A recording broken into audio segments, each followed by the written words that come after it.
and he's trying to put drugs on people and arrest people, and yet he's still a police officer. That makes no sense to me. And he was a part of the vice unit. And so I have mixed feelings about that.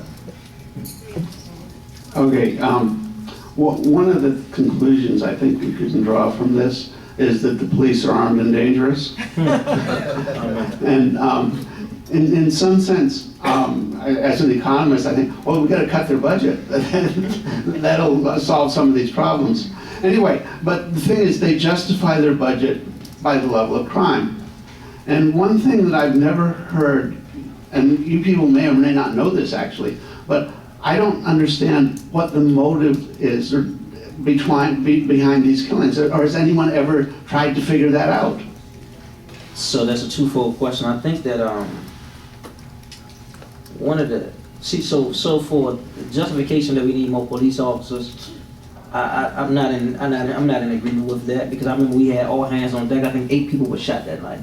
I was driving around. I was like, it's police everywhere. And then that night I started hearing all these ambulances, and then the next morning I found out that 8 people got shot that night. And so we have to start empowering people, because a lot of times the people in the community know what's going on before the actual gun get fired. And so tell me the second part again.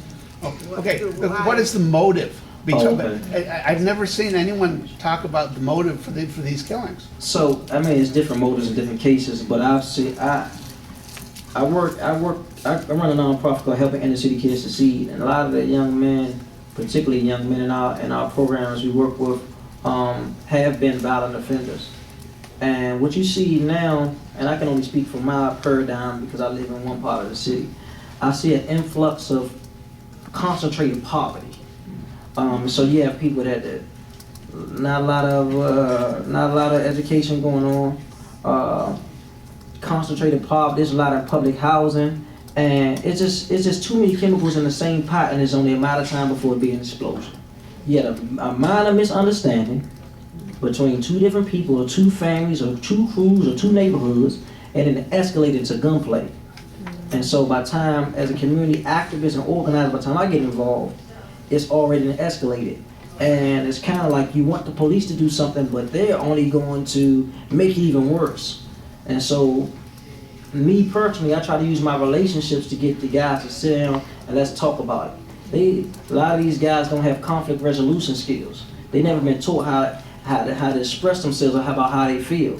You wronged me, you offended me, we may get into a physical altercation. Very rarely nowadays is going to be some gunplay involved, and as a result, the crime arises. I primarily worked a long time in Woodland Terrace. For those who don't know about Woodland had 11 homicides this year, 11. And I was thinking to myself, how can we live in the nation's capital? We have more police in DC than anywhere in the world, yet we can't keep one neighborhood safe, you know? And when I look at what happened in that situation, man, I can't go into details on camera and things like that, but what happened was 2 different families started feuding. People that was in the middle started picking sides. As they started picking sides, they was put stuff on their Facebook that was kind of giving the feel for what side they was on. So people was like, oh, no, you going with him, or you going, and this inside, this is for those who've been to Woodland, this is a square. And it's not big at all. And every once in a while, like, people just kept, this young man who just got shot tonight was a young man from Woodland Terrace, and this kept going on and on and on and on and on until the police just started making arrests within the last month. They arrested about 6 people. But a lot of these people were still on the streets, still carrying guns, and still going to the same stores, still going to the candy lady, still going to the ice cream trucks, they were seeing each other. And as a result, man, this kept escalating, and we couldn't quite get a handle on it because it was on site, and people were so close that you're going to see the person you have awkward for beef with, and so it's just escalating all the time. I certainly agree, but I think it has to be dissected. I just want to add to what has already been said. There is a feeling on the part of a lot of people, particularly in DC, of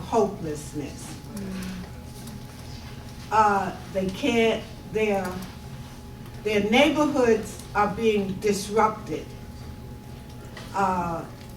You look, let's say, if you look at every community, there is disruption.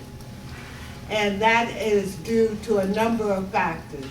One is economic disruption, with new residents coming in. They're intruding on the stabilization, or lack stabilization and destabilization. Does that make any sense? And everywhere it is hopeless. You can't find a job, even though the city says that unemployment rate is going down. You can't find a job, but yet when you go and see the streets being paved and the situations being paved, none of the people in the neighborhoods are being employed. And that is hopelessness.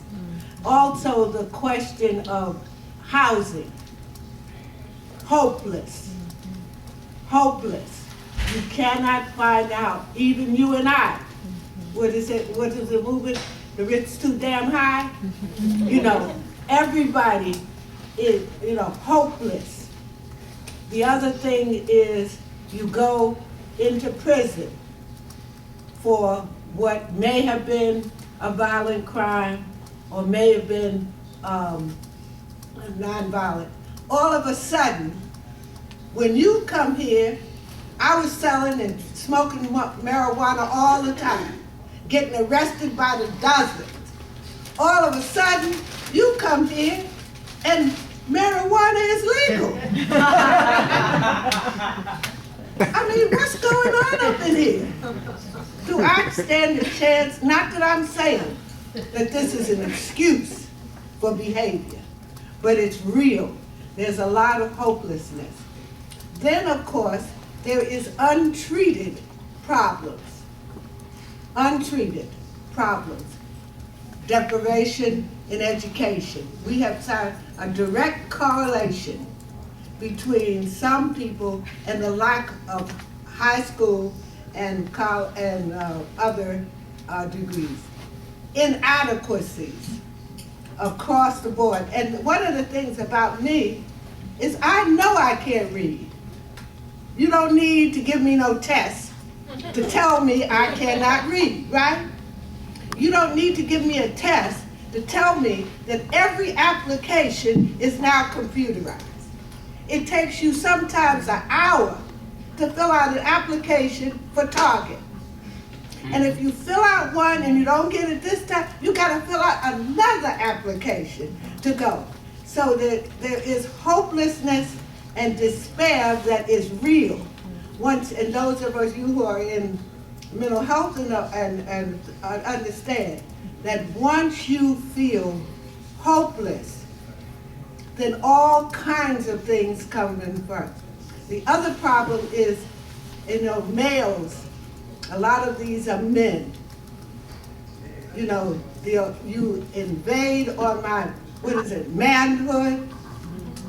It told me, and I want to talk with the men, they tell me that a little kid, 14 years old, was on the playground and said something to somebody, and the next thing I know, they go into his house. For a 14-year-old kid? Yeah. So that there is a very serious problem in terms of lack of opportunity, disruption of neighborhoods. Every place, Berry Farms, other places, disruption. So when you disrupt my leadership, and the next thing that is a problem is that there's no place, except for this man here, there's very few places that they can go to. Because you cannot, if you have an organization, you cannot, and you're dedicated to working directly with youth, you can't get any money. You know what somebody told me?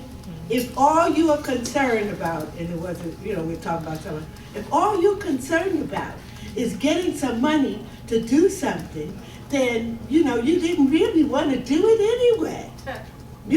I told them, you cannot operate anything today, except y'all are being able to operate without money. But you can't operate anything without a telephone. And they had some grants that they were getting ready to offer for $50,000. And I told them by the time we pay the auditor to audit the books, we had spent half the money already. So these are the kinds, I think that there is the feeling of despair and all of that. But then there are some people who are really, I guess I would call it sick. And they need to be isolated and dealt with. So those would be the thoughts that I would have about the situation. I want to say something, and I think that we keep skirting around this, and this is something that really frustrates the hell out of me. I'm a native Washingtonian, and I know that this city has always been a police state. And what we've often done when we had a problem is incarcerate, and incarcerate more. And the problem that we never seem to bring to the forefront of the conversation or the dialogue that we have about what is ailing this city is the trauma that people suffer from being incarcerated, the trauma that people suffer from their families being broke up because their fathers, their sons, their brothers, their uncles are incarcerated. Those people who are left on their own with one mother, single mother sometimes, or left with a splintered family, suffer a great deal of trauma. We use all kinds of words and all kinds of fancy ideologies about what's going on in our city. The fact of the matter is we have so many of our young people and our old people who have been disjointed from their family and are traumatized from their experience in jail. And let me give you a little bit about trauma in incarceration. You have people that go to jail who are not by nature predators, but they become predators because they have become preyed on. So when they come home, that predatory mentality is still with them. Even though they went to jail with a nonviolent crime, they had their lives taken advantage of, many of them have been sexually assaulted, they became preyed on. So as they lived in jail a long period of time, they turned into predators too. So you have this predatory mind coming back to this dysfunctional family in the street with a society that places more emphasis on spending millions of dollars on a subway or millions of dollars on a streetcar that we still don't use. So let's call a spade. We keep skirting around the issue. Trauma is something that we have to deal with in our young community. The numbers of violence in our community has little to do with the politics of this city. It has more to do with we are not addressing the issue of mental health, substance abuse, people who are traumatized, who are going to drugs to medicate their trauma. We're not building institutions and places for people to get and talk about what has happened to them or how their families have been splintered, and all we're doing is skirting around the issue. How can you go into a community and ask for a community to stand up when you have no programs to assist them in standing up? I live on Benning Road, 8th Street. Anybody know anything about that's called Simple City? I grew up around there.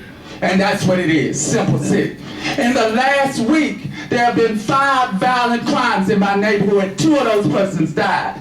The girl in my apartment building called the police department and spoke about how many people were standing out front because she's terrified, as well as I. You know what the police did? They came back in broad daylight with the detectives and knocked on that woman's door. And she refused to open because she didn't want nobody to know she was calling the police. We do not have a good relationship with this government. We do not have a good relationship with the police department. They need, talking about more police, we need more qualified police. We need sensitivity training. There was one day they had an OK Corral shootout in front of my building and the police was parked up at the top of the street. So we don't have